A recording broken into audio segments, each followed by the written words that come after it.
தமிழ் சினிமாவின் முன்னணி நடிகரும் முன்னணி இயக்குனருமான நடிகர் கே பாக்யராஜ் அவங்க இன்னைக்கு சென்னையில் மாரடைப்பால் காலமாயிருக்காங்க. அதாவது வீட்டில் வந்து வாக்கிங்லாம் முடிச்சுட்டு அதன் பிறகு வீட்டுக்கு வரும்போது அவங்களுக்கு கொஞ்சம் நெஞ்சு வலி வந்திருக்கு. உடனே வந்து அவங்கள அருகில் இருக்கக்கூடிய ஒரு மருத்துவமனையில் சேர்த்துருக்காங்க. அங்கே வந்து அவங்களுக்கு டாக்டர்கள் தீவிர சிகிச்சை அளித்தும் சிகிச்சை பலன் இல்லாமல் அவங்க உயிரிழந்திருக்காங்க. அவங்களுக்கு வந்து நம்ம ஆழ்ந்த இரங்கலை தெரிவிச்சுக்குவோம்.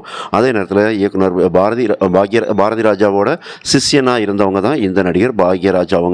அவங்களுடைய இறப்பு அப்படிங்கிறது தமிழ் சினிமாவுக்கு ஒரு பெரிய இழப்பு தான். ஏன்னா 1953 ஜனவரி 7 பிறந்த இவங்க வந்து ஈரோடு மாவட்டத்தில் பிறந்திருக்காங்க. இவங்களுடைய மனைவி பூர்ணிமா பாக்யராஜ் அவங்களும் தமிழில் ஒரு முன்னணி நடிகையாக இருந்தவங்க தான்.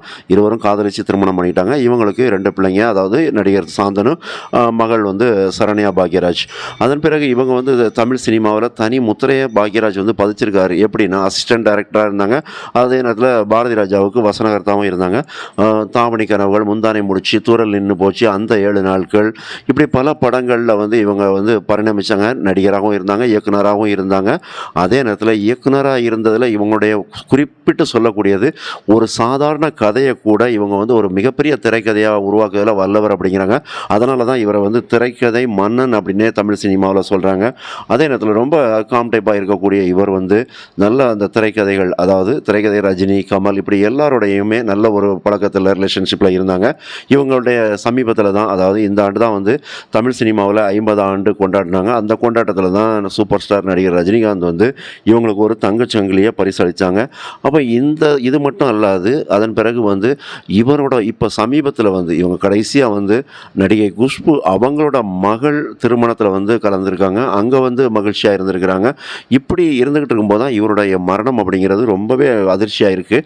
இதுக்கு இப்போ வந்து சமீபத்தில் பார்த்தீங்கன்னா ஜூன் 10ஆம் தேதி தான் இவருடைய குருநாதர் டைரக்டர் பாரதி ராஜா அவங்க வந்து இறந்தாங்க. அந்த இறப்பில் கூட இவங்க கலந்துக்கிட்டாங்க. அதாவது தேனியில் கூட போய் அங்கேயும் போய் அதை அந்த வத்தலக்குண்டு திண்டுக்கல் பக்கத்தில் இருக்கக்கூடிய இடத்துல இறுதி அஞ்சலிலாம் செலுத்திட்டு வந்தாங்க. ஆனால் இப்போ இந்த இடத்துல திடீர் மாரடைப்பு அப்படிங்கிற இந்த அதிர்ச்சி செய்தியை தான் யாராலையுமே எதிர்கொள்ள முடியாமல் இருந்துக்கிட்டு இருக்காங்க. ஏன்னா யாருமே எதிர்பார்த்துருக்க மாட்டாங்க இப்படி ஒரு மரணமா அப்படின்னு சொல்லிட்டு. ஏன்னா மரணம் அப்படிங்கிறது எப்படி யாருக்கு எந்த நேரத்தில் வரும் அப்படிங்கிறது தெரியாது. இருந்தாலும் இந்த மாதிரியான ஒரு இன்னும் சில காலங்கள் வாழ்ந்திருக்கலாமோ அப்படின்னு தான் சிலர் இறந்ததுக்கு பின்னாடி நாம் நினைப்போம். இருந்தாலும் இவர் இறந்தாலும் இவருடைய இயக்கங்களும் இவருடைய நடிப்புகளும் கண்டிப்பாக தமிழ் சினிமாவிலையும் சரி, தமிழ் உலகத்துலேயும் சரி, அது உலா வந்துக்கிட்டே தான் இருக்கும். ஏன்னா அந்த கதை வசனம் அப்படிங்கிறது அந்த ஒரு ஸ்ட்ராங்கான ஒரு அழுத்தத்தை பதிவு பண்ணியிருக்காங்க. அதுவும் குறிப்பாக வந்து இவரை பற்றி நிறைய விஷயங்களை வந்து எஸ் சங்கர் கூட அந்த பாராட்டு விழாவில் பேசியிருந்தாங்க. அதாவது 50 ஆண்டு விழாவில் பேசியிருந்தாங்க.